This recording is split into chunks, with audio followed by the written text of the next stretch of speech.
శ్రీ శ్రీ శ్రీ నీలమణి దుర్గా అమ్మవారి ఆలయ నూతన పాలక కార్యవర్గ ప్రమాణ స్వీకార మహోత్సవంలో పాల్గొన్న ఎమ్మెల్యే ఎంజీఆర్ గారు, నూతన చైర్మన్ కార్యవర్గ సభ్యులకి శుభాకాంక్షలు తెలియజేసిన శాసనసభ్యులు మామిడి గోవిందరావు గారు. ఉత్కలాంధ్రుల ఆరాధ్య దైవం శ్రీ శ్రీ శ్రీ నీలమణి దుర్గా అమ్మవారి ఆలయంలో నూతన పాలక కార్యవర్గ ప్రమాణ స్వీకార మహోత్సవం ఘనంగా జరిగింది.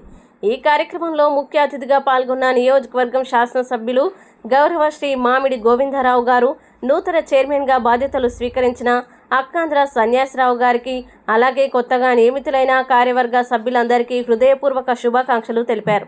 ఈ సందర్భంగా సభను ఉద్దేశించి ఎమ్మెల్యే గారు మాట్లాడుతూ, నీలమణి దుర్గా అమ్మవారు మనందరిపై ఎల్లప్పుడూ ఆశీస్సులు కురిపిస్తూ ఉండాలని, ఆలయ అభివృద్ధికి తన వంతు కృషి చేస్తానని అన్నారు.